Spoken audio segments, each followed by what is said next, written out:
All right, so with chapter 22, what we're going to start talking about here is evolution. And I think it's important that you realize that what we're trying to explain here is how life changes through time. Okay, so we're going to leave all the other discussions with, religion and politics and all those things. We're just going to leave that aside, and we're going to talk about how organisms change from generation to generation and how the interaction with their environment can influence this change. Okay, so TOK now, the thing I want you guys to do is read through this and kind of think about it and write down a response, and we'll talk about it in class. And it says evolutionary history is an especially challenging area of science because experiments cannot be performed to establish past events or their causes. There are nonetheless scientific methods of establishing beyond reasonable doubt what happened in some cases. How do these methods compare to those used by historians to reconstruct the past? Okay, so take a second, think about that, and then go ahead and write a response, and then we'll talk about them in class. Okay? So with chapter 22, what we're going to do is kind of go through some of the evidence for evolution and kind of discuss some of the ways in which evolutionary thought has kind of influenced scientists and the scientists involved and that sort of thing. And so an interesting quote here says, all truths are easy to understand once they are discovered. The point is to discover them. Okay? So main idea here then is that there's an overwhelming amount of evidence that kind of supports this notion of evolution of life on Earth. All right, so what I want to do now is kind of take a look at this video here that I have for you and just listen to it and kind of see what is being said. It's a creature comfort, it's a claymation type of a video, and what happened was is they go through and they interview certain people and get their take on things, and then they make a claymation video and kind of incorporate their answer into it. Okay, so have a look here. Well, your evolution, that's all a load of rubbish, isn't it? It's not true, is it? It's a load of rubbish. How can you possibly evolve a set of wings? It's not going to happen, is it? I mean, I'd like a set of wings. I'd love a set of wings. In fact, if I could have anything, I'd definitely have a set of wings. But it wouldn't matter how many times I jumped off a tall building, I'd never grow wings. And even if I jumped off a tall building and then my child jumped off a tall building and his child jumped off a tall building, and we did that forever and ever and ever, there is not the slightest chance that wings would grow out of my back. Okay, so just take a minute and think about that, perhaps rewatch it, and just kind of look at and see some of the things that are wrong with that answer in terms of how evolution happens. Okay, so Charles Darwin, of course, is the man responsible for kind of bringing this entire idea of evolution to the forefront of science, and he wrote The Origin of Species, of course. And many parts of it were wrong or erroneous or in some ways incorrect. But the point of the matter is the majority of what he was saying is correct. And the errors that people like to point out in the book were mostly due to limitations of science at the time. So he was, very, very thorough person and, very committed to this idea of showing how organisms change through time. And prior to Darwin, there were a number of explanations, of course, that sought to explain life, how it arose, and how it did or did not change.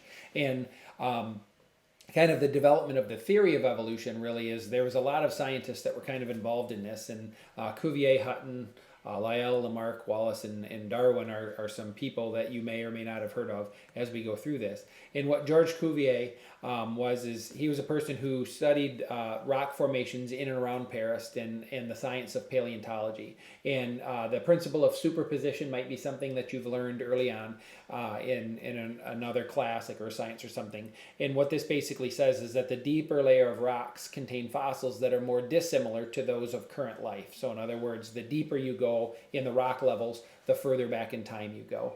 And the thing is he noticed too, from one stratum to the next, certain characteristics disappeared and others kind of came into being or formed, and he concluded that extinctions must have been common throughout the history of life. Okay, and the thing was, though, is he was staunchly opposed to this idea of gradualism, which we'll talk about in a minute. And what he was trying to do really is appeal to the church, and he was trying to explain things really that kind of fit with his beliefs and the teachings of the time. And what he was advocating was this idea of catastrophism, and that the notion of local catastrophes such as floods and droughts and things like that were common throughout time. And this led to the observed changes that we had in species and their extinctions and so forth.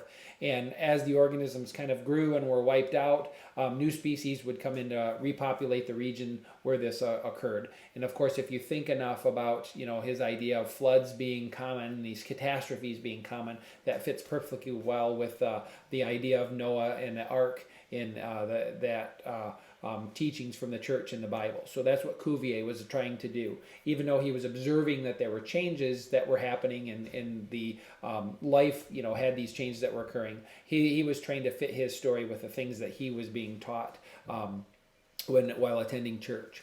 Now, another person named James Hutton, he kind of proposed this idea of gradualism, that you had these slow, cumulative, continuous types of changes that led to a profound change.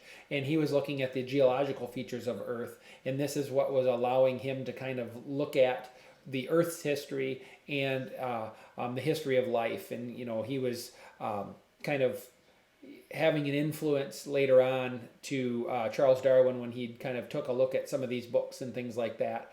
And so Charles Lyell was a person who incorporated a lot of Hutton's ideas into this theory known as uniformitarianism. And what this is stating is that the same processes that have taken place in the past are taking place now and at the same rate. And what he was able to do is take Hutton's work, and Hutton was not a good writer. He was had a very hard time kind of incorporating or summarizing his thoughts into something that was manageable. So he would write, volumes and volumes of things that could have been very easily condensed down into a book or something like that. But Lyell kind of interpreted those, and even though he was odd, he wrote a book that was profoundly influential in Charles Darwin's life, and it was called The Principles of Geology.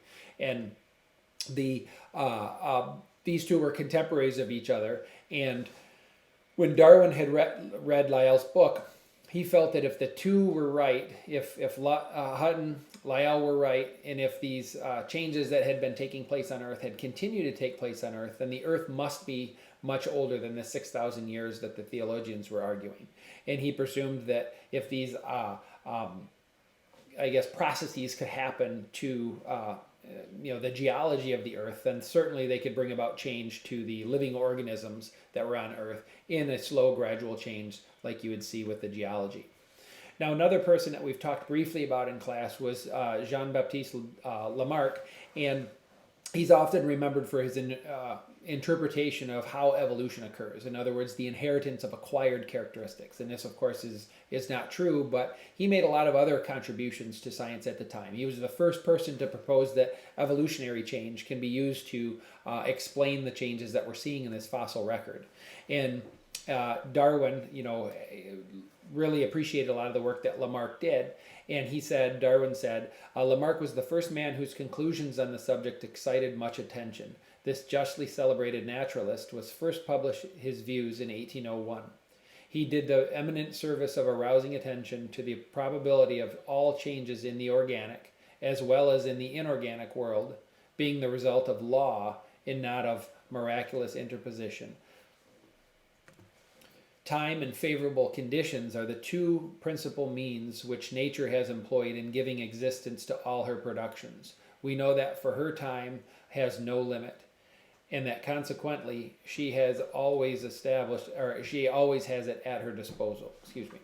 Okay, so what he was basically saying is that there's a scientific way to explain how these organisms kind of came into being and how they were changing through time. And Lamarck was the first person to do that, and that was Darwin's acknowledgement of that. So what Lamarck did was he would compare current species with the fossil forms and kind of chronicled this idea of older to younger line of descent that was pointed out by Cuvier in the fossil record and so forth. And his two principles were the idea of use or disuse, okay, and that would be determined by the environment. In other words, if you don't use it, you lose it. And the inheritance of acquired characteristics, okay?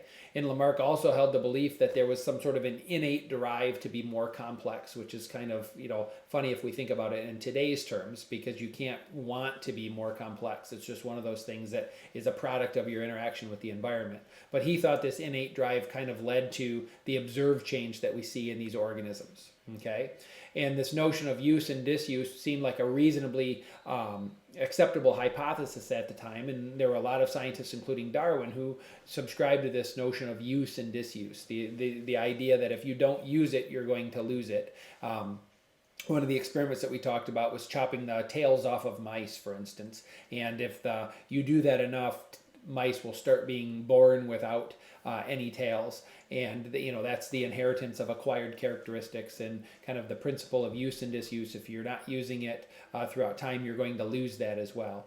And when Mendel's work, Gregor Mendel, the idea of Punnett squares and genetics and the P experiments that he was doing, when his work was rediscovered in the early 1900s, this largely explained this mechanism of inheritance that showed that Lamarck's ideas were not working and they were not true and they were not really scientific in the sense that Mendel's works was. And this is what kind of led to the acceptance of Darwin's theory of natural selection.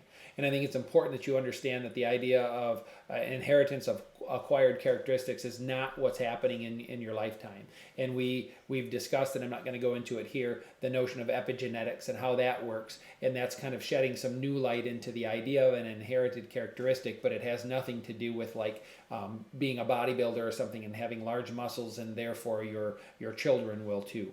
Okay, so that's not something that happens. All right, so that kind of wraps up part one. If you have any questions or have anything you need to talk about, let me know, and we'll see you soon.